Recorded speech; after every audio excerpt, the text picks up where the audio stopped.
Bismillahirrahmanirrahim. Assalamu alaikum, dear students.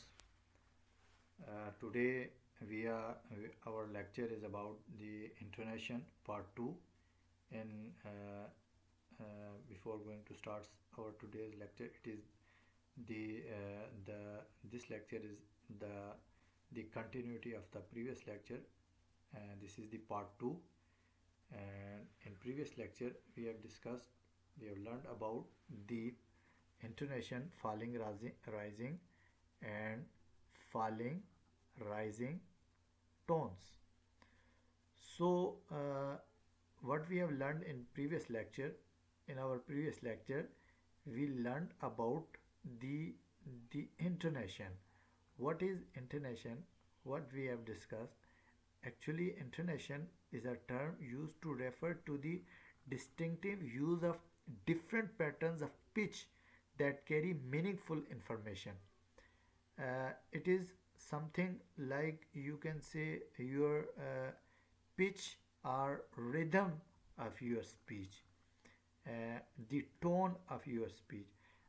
If we, if I have already discussed in previous lecture that it is relation to the your feelings, like you can say the musical sound of your voice, you can say the tonic syllable, that is called the intonation.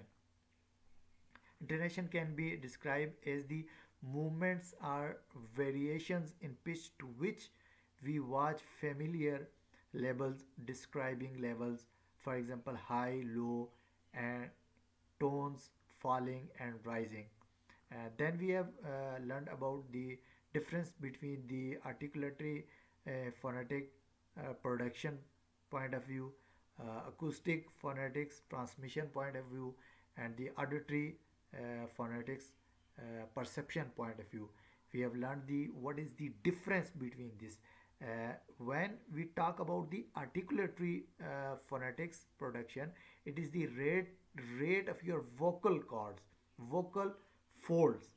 And when we talk about the acoustic phonetics, it is the fundamental frequency, fundamental, the basic or the fundamental frequency of your voice, your word. And when we talk about the auditory phonetics, it is the pitch, it is the pitch of your words, so are your speech. And the another difference is that when we talk about the articulatory phonetics, the quicker the vocal folds vibrate, the quicker the vocal folds vibrate. And when we talk about the acoustic phonetics, the for higher number of cycles per second, the higher for higher number of cycle per second. And we talk about the auditory phonetics, it means the higher the pitch, the sensation, the higher the pitch, the sensation. Then we have learned about the tone and the intonation language. As you know, the English, there is in every language there is an intonation, and there is also intonation in English language. English falls, normally it is said that it is a second category, that it is not a tone language, but you know, all the language in the world uses consonants and vowels to build morphemes, which in turn join together to form words. Thus, the English word me is made up of a nasal consonant followed by a high vowel. If we change the consonant to a B, we would get a different word B, B, B. If we change B into B, then it would be considered like a B. And if we change the vowel to a low vowel, we would also get a different words ma. Then we have discussed the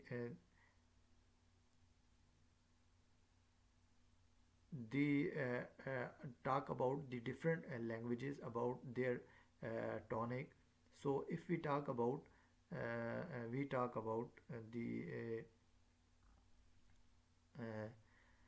that the pronunciation of a word ma, with various pitch patterns depending on the occasion. We may pronounce it with a high pitch if we are emphatic. We may say it with a rising pitch in a question, etc. Uh, these are the different patterns. Do not alter the word in a way that changing a consonant or changing a vowel does. So these different pitch patterns do not change but merely add to the basic meaning of words are called intonation. uh, there are some languages in the world that uses pitch pattern to build morphemes in the same way consonant vowels are used. And we took the example of the Chinese language. In Chinese, the syllable ma when pronounced with the falling pitch patterns means to scold.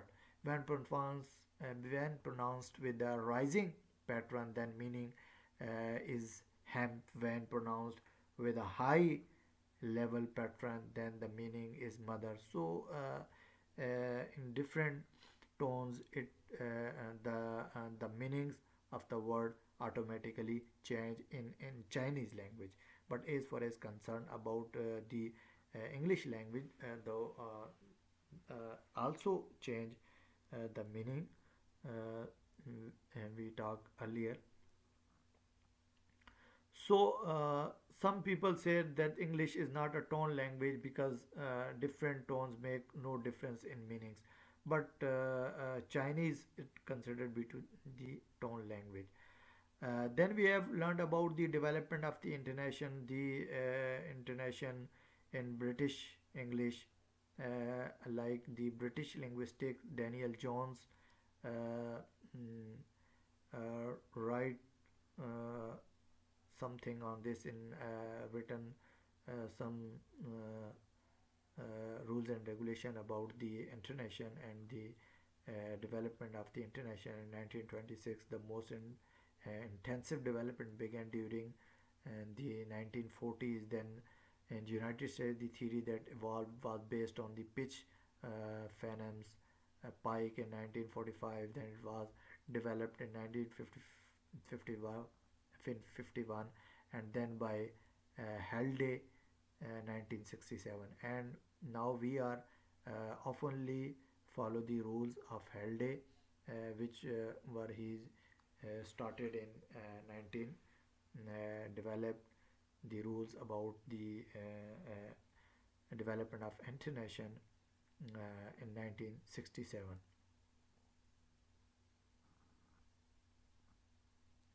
Then we have discussed about the tone unit, and in today's lecture we are also talking about the tone unit. So if you remember, in our previous lecture we have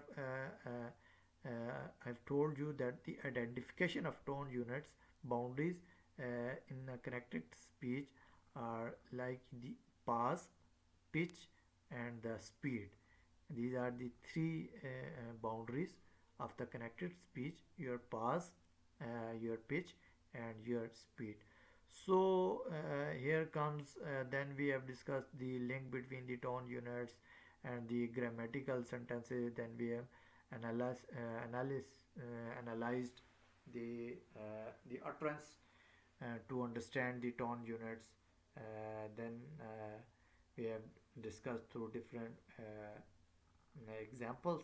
Then we have learned about the division of the international contour, then how it is divided, the international contour,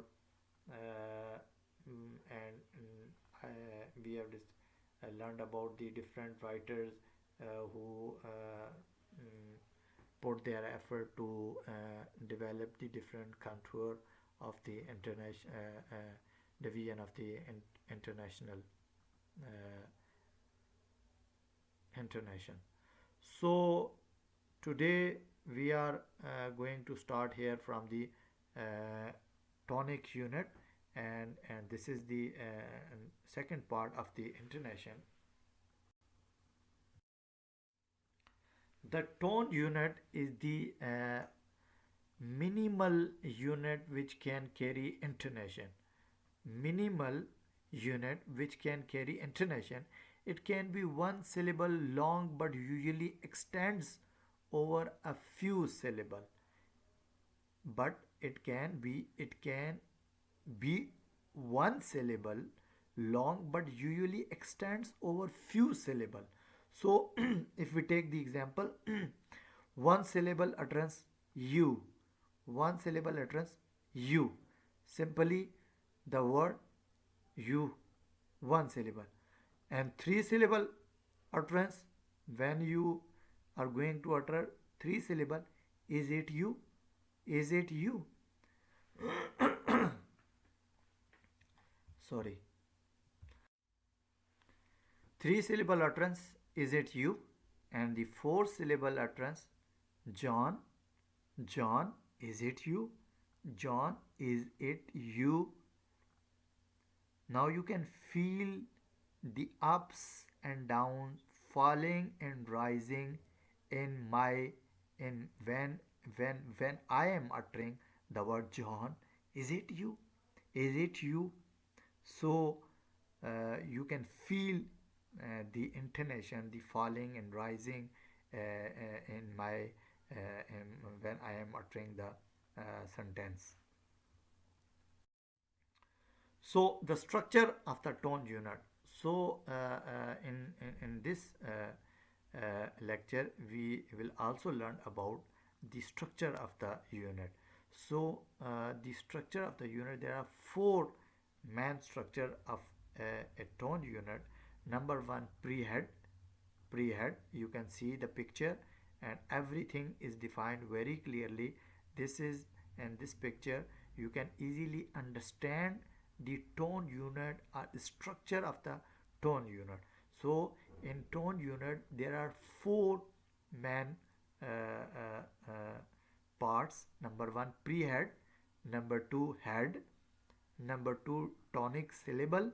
And number three, tail. Number three, tail. So if we talk about the tonic syllable mean the nucleus, the main point on which is the focus on what is the main uh, uh, uh, mm, uh, center point of your speech and your sentence. And when you are saying something, when you are asking something, when you are inquiring something, when you are talking to someone, there must in your speech there is a center point and the main focus on this, that is called the nucleus.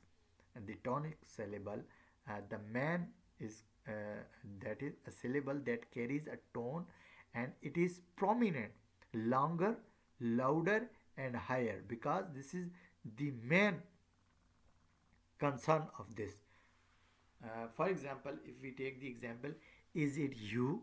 Now the focus is on you, on your sentence. The main thing is that what are you saying something to anyone? What is the objective? What are the you can say uh, what is your conclusion, what you want to say something. So what is the objective behind your conversation and your talk and your presentation and your inquiry, so in which the main thing, that is called the tonic syllable, it is also called the nucleus. Now if we take the example, is it you, so is it is a prehead and you is the tonic syllable. So when we uttering the three syllable words, John, is it you? Now here is John, tonic syllable, focusing on John, and you, the tonic syllable. Is it is the word that unite, helping words that unite the sentence. So tonic syllables, the main nucleus and the main words which is the focus of your point or your speech or your presentation. The head, all syllable from the first stress syllable up to but not including the tonic syllable. So head is the first word, that is stress word. Give me those, give me those. So the first stress syllable up to but not including the tonic syllable. So this is the head of your sentence. Give me those. The prehead. All the unstressed syllable preceding the first stress syllable. So there must be a first stress syllable before the head, and that is called the prehead. There is no head in an R. Prehead in an R. Tonic syllable in an hour. In an hour. Somebody pronounced it like all, somebody pronounced it an hour, so it is you can pronounce it as hour. So in an hour, in an hour. Prehead in an hour is a tonic syllable. There is a head in a little less than an hour. So in a prehead, little less than an is a head and hour is a tonic syllable. The tail. So the last part of the tonic unit is the tail. All syllable between the tonic syllable and the end of the tone unit is, uh, for example, look at it, look at it, look. Your stress, your focus, your main objective, your nucleus is look. That is called this tonic syllable, and at it, this is the tail. Simple. What did you say? What? Your focus, your question, your stress. So this is the tonic syllable, and the did you say? This is the tail. So this is very simple, very easy, you can understand. So in the picture you can easily understand the parts of the uh, tonic unit. Example. And then nearer to the front on the left there is bit of forest coming down to the water side, and then a bit of a bay mark the structure. Now you can easily understand. And then is a pre-head, nearer to the head, front, that is tonic syllable. On the pre-head, left, tonic syllable. There is a pre-head, bit of head, rest, tonic syllable. Coming down to the head, water side, tonic syllable. And then a pre-head, bit, a bay. So now you can understand front, rest, water side and bay. These are the tonic syllable. And the rest of the things, and the left also, left, on the left, this is also a tonic syllable. And the rest of the things you can divide: pre-head, head, and the tail, uh, water side, and that is. So now you can easily understand. This is a very simplest example about the structure of the tonic unit. Example: find the most natural tonic syllable in each tone unit below. Have you ever been to Cuba? It's wonderful. Why are you so happy about it? They told me. Have you ever been to Cuba? Have you ever been to Cuba? This is a tonic syllable. Cuba. The focus, the main object, your center point, your nucleus, Cuba. It's wonderful. It's wonderful. So this is the main tonic syllable. Why are you so happy about it? So happy. So happy is the tonic syllable, and they told me, बताया, उन्होंने मुझे बताया, they told me. So this is the uh, simplest tonic syllable. Tone unit and the structure of the tone unit. Tone is the overall behavior of pitch, and pitch is the frequency of vibration of vocal cords. We have already discussed earlier. Tone unit, for the purpose of analyzing intonation, a unit greater than syllable, one syllable, usually tone unit is always composed of more than one syllable.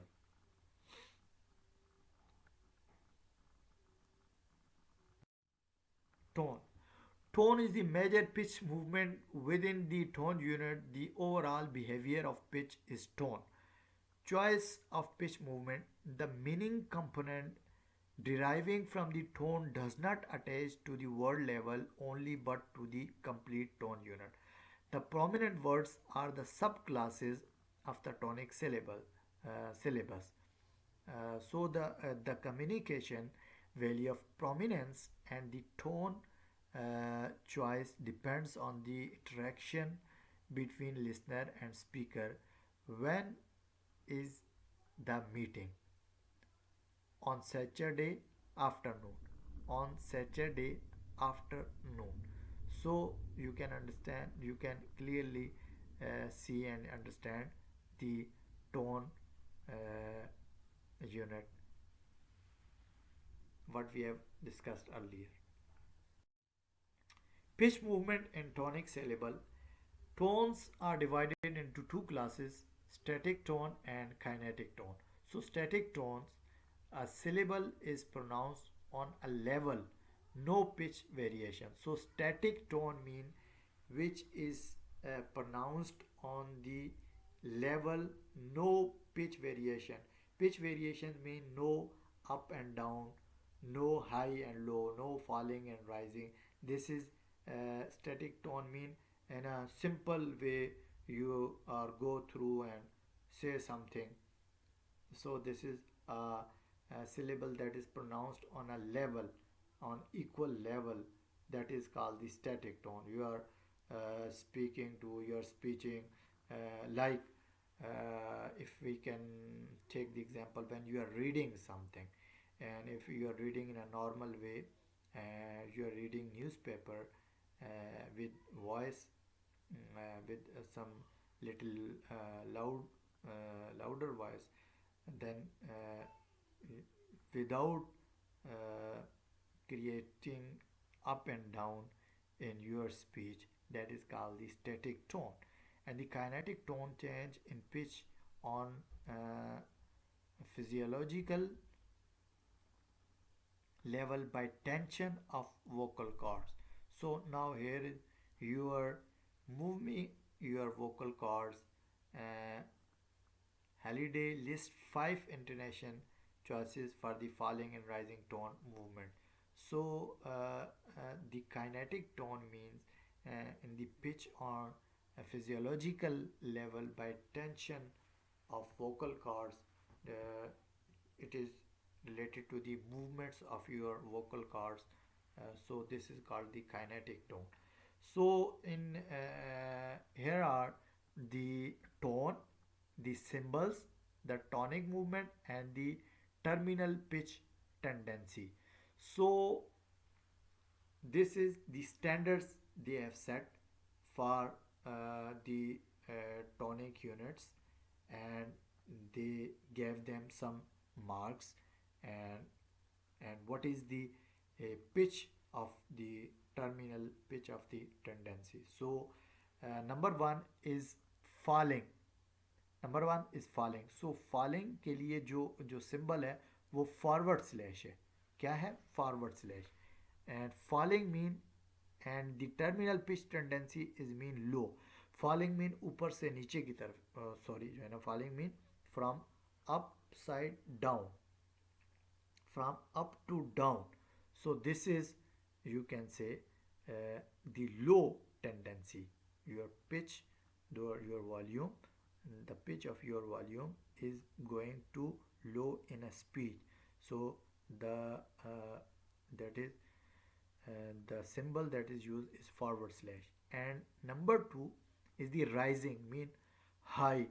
When in your speech the tendency of your volume is going to rise, that is rise, and that is backward slash.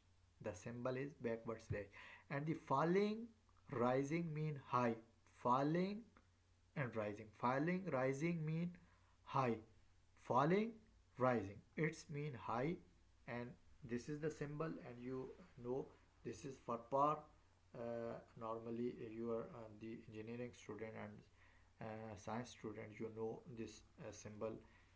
This is used for falling, rising mean the tendency of your pitch should be high. And number four, the rising, falling, that is mean the tendency of your pitch should be low. And this is the symbol you can see here, and you are well aware of this symbol because in normally it is used in engineering, in maths, in different science subjects. So number five is the level. The simple dash word is used. Level mean low. Level mean equal. Level mean in a same tone what we have discussed earlier. Examples of rising and falling intonation. A rising intonation pattern would simply be a rise in the human voice. It would be a change in pitch, a glide in the pitch of our voice upwards. Examples of rising intonation. Number one question. We tend to use this rising intonation pattern when we are asking questions. So the pitch of our voice tends to go up. So for instance, when does the meeting starts? Starts. So here is the word who, starts. So this is the rising. Here is the rising of pitch of your volume in whenever you are asking the question, when does the meeting starts? Rise up, rises up, it comes up in voice, is it come up in voice. Would you like to cup of tea? Tea, tea. Here is a stress, here is a rising up, rises up of your voice. The question is a sort of way of sending out an invitation of some kind of response from whoever you are speaking to. So simply, this is, you can say, the you are asking someone or you are inquiring something. So here is some little bit stress and little bit rises up of your voice. So this is the best example in question when you are asking questions. So we do sometime use a falling intonation, which I'll take more about in a moment, like for some sorts of questions. But typically speaking, we tend to use this rising intonation for questions. So normally we use it in a questions. Examples of rising. Number two, another instance in which we would use this upwards or rising inflection would be on this. So if I am saying I would like some eggs, some milk, some cheese, and some bread. So in here, in every word, you can say eggs, some milk, some cheese. So the the the voice is rises up, and some bread. Now the voice is down. The last word, your voice is falling down. But in three words, your voice is rises up. Each item is spoken with a rising intonation, and we would use falling intonation on on bread to say that we have finished the list. So when you are finishing the list, so now your uh, voice your voice is falling down. So the last word When you utter the word bread, so it is the falling intonation. But when you start the list, name the list, like eggs, some milk, some cheese, so here is your voice is rises up. On less and most questions we would use this rising intonation pattern.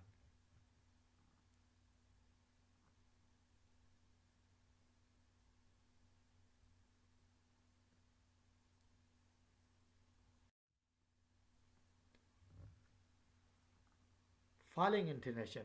Examples of falling intonation uh, statements, exclamations, and commands. So, in falling intonation, we oftenly some statements, the some statement used, some we can say some commands when you are giving the command to someone, and the exclamation, exclamation like joy when you are feeling joyful, when you are surprising feeling, when you are sad feeling. So a falling intonation or downward intonation pattern would simply mean that the pitch of the voice drops down. So listen uh, uh, the video. No, so I would say, for instance, if I am making, if I am making a statements or exclamation, that's wonderful. I am making statement or exclamation. So check the I am making the uh, statement of exclamation. That's wonderful.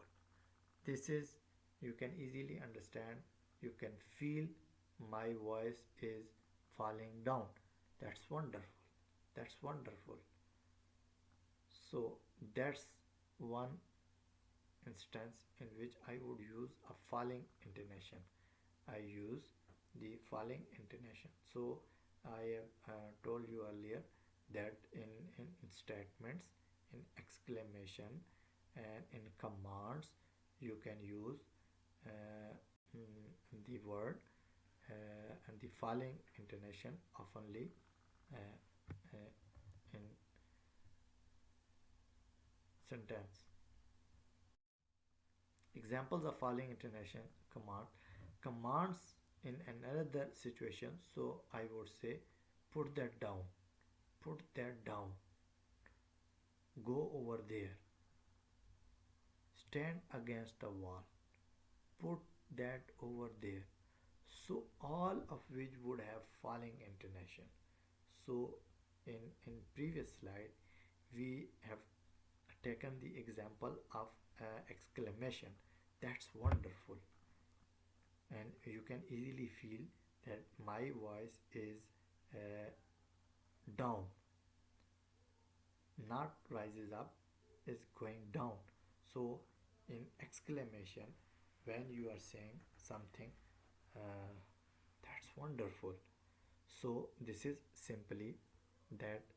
And when the another example, we took the example commands, when you are commanding something, when you are say something to in a way like you are commanding or giving the order to someone, put that down, put that down.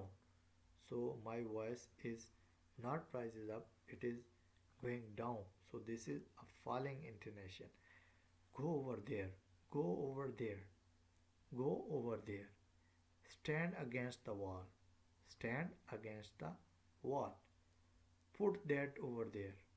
All of which would uh, have falling intonation, statements, commands, and exclamation. Those are the three instances in which we use this falling intonation.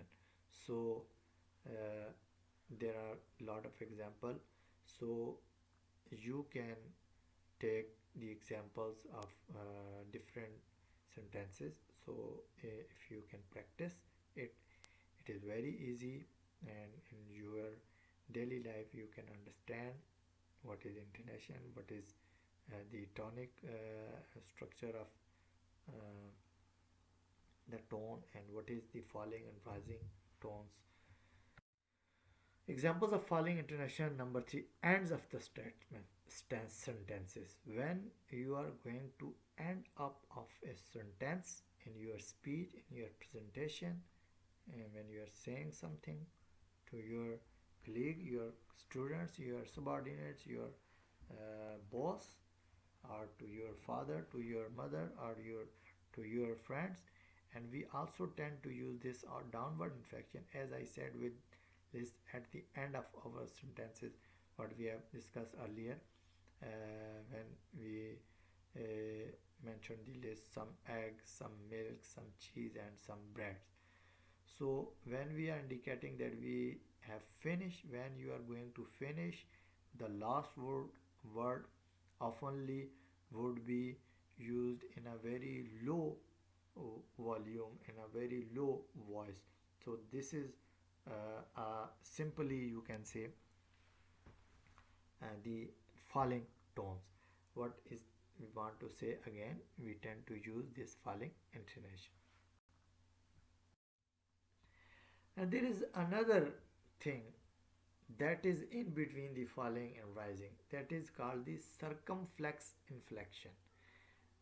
Aside from rising and falling intonation, there is something called a circumflex inflection, and you don't need to remember that name. It's a push name. Simply circumflex inflection. It's basically stands for a pitch that rises, falls, and then rises at the very end. So when do we use it? Normally it is used it when you are in a speech, continuity of speech, and somebody is trying to bother you, and somebody trying to interrupt you, and you are trying to continue your speech. So this is oftenly used in this rising and falling intonation is talked about the quiet out, but this is and I have no idea why. And yet, especially in British English, we use it a lot, and we typically use it when we are in the middle of our content. We are in the middle of what we are saying, and we are indicating that to the listener. I just did it, the listener, that we haven't finished what we are saying yet. And once we do finish, we use a falling intonation. This circumflex inflection sounds bit. So it goes up, down, up, or rise, fall, rise. So you are in a continuity of your speech, and somebody is trying to interrupt you, then uh, your volume should be sometime rises up, sometime rises down, and you are uh, with the help of indication, I will stopping somebody that I am yet not finished. So I try to do that now while I am talking. What it suggests to you is that I haven't quite finished yet, and you will know when I am finished, because I am going to use this downward inflection and it falls. If you are in the middle of your conversation and you don't want anyone else to butt in or interrupt you, then using this circumflex inflection will be way to say, hey there, haven't finished. What is that? I'm talking about don't interrupt me yet, but now I have finished and you can reply. So you can easily understand circumflex inflection mean when you are in a continuity of speech and somebody trying to interrupt, and you said like in a way that I haven't finished what it is that I am talking about. Don't interrupt me yet, but now I have finished, and you can reply now, in which your volume rises up, low, rises up, low. So that's it for today, dear students, and inshallah we will continue here from next lecture. And I hope so you people are enjoying with my lectures, and you are learn uh, with my lectures, and I am hopeful that you people also practicing it at your home, and you make a rule to and it is the way, the practice is the only way that you can improve your language skill and your pronunciation skill and your vocabulary enhancement. So make it a habit, and after all, it would be a very honor for me that you learn and you will be quite sound in speaking English in a fluent manner, in a good accent, in a way that somebody uh, not easily judge that you are not a native speaker. So try to speak in English and make it a habit.